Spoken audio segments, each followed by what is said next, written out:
Young athletes across the state, staying healthy physically is essential, but their mental health is equally important. To give us some insight today is Ashley Karpinski, CVS Health's Executive Director of Behavioral Health. So thank you so much for joining us today. Thank you for having me. Okay, we know millions upon millions of Texas youth, they're playing sports, they're getting ready for spring sports, and studies are really showing the toll that competitive sports can take on their mental health. What are some of the challenges they're facing? Gosh, I love that you started there. We saw last year over 8 million high school students playing sports in Texas alone. And there's a lot of things we're seeing.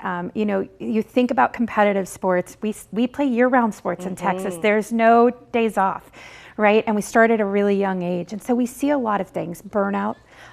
By the time folks, and the American Academy of Pediatrics found that by 70% of folks stop playing sports by the time they're 13. And the primary reasons were excessive overuse and exhaustion, burnout, and finding a way to succeed was really hard because we're so competitive. And from there, you can imagine there's anxiety and depression, and folks feel really pressured to succeed. And there's a lot of social isolation that comes with that. Now, there's a lot of positives though, right? There's this toll it takes, but there's also positives to sports, whether it's learning the how to collaborate and be part of a team, or learning hard work and learning how to take instruction and being accountable. So there's a balance to all of this that we have to achieve. Absolutely. So you mentioned burnout. What are some of the other factors that are really contributing to these mental health issues? What are they stemming from? Well, we have a large issue with mental health in general right now. We already know that without sports. And you add to that the pressure, the scheduling. We're overscheduled.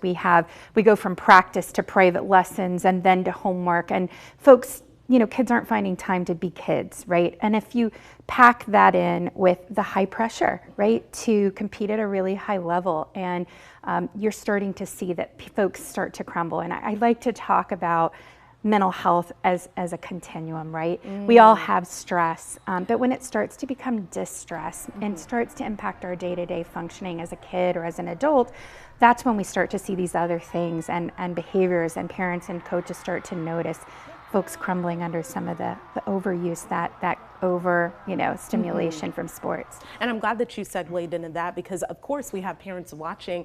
What can coaches do if they see signs that something's a little off with one of their student athletes? I like to say start with an open door policy, right? We're all human first before we're an athlete, and parents know their children. Look for changes.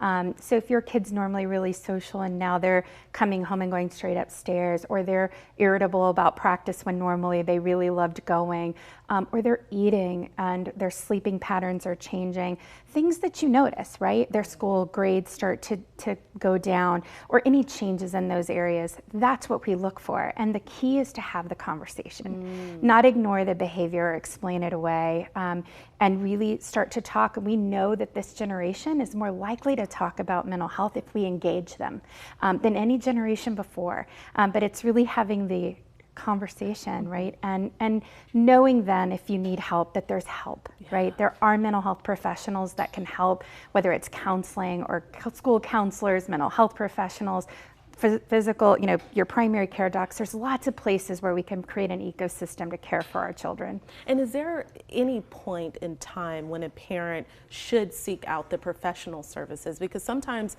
the child just needs someone to talk to, but when should they take that extra step to ensure that their child is getting those services that they need?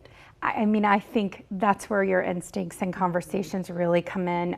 If you notice that your child is being more isolated or shutting down, or you getting feedback from a coach that they're not as engaged as they once were, really understand what's going on. And as parents, we're not mental health experts. And so what I would say is err on the side of caution and reach out and give them a safe place to talk. It doesn't mean that every child that goes to therapy is diagnosed with some mental illness, which is what we're all afraid of, but what if they are somebody who's struggling and we can really make an impact early and teach them some of the skills that they need to be successful, not just in athletics, not just in, academics, but in life, But in right? life, yes. Ashley Karpinski, great insight. Thank you so much for being here with us. Thank you for having me.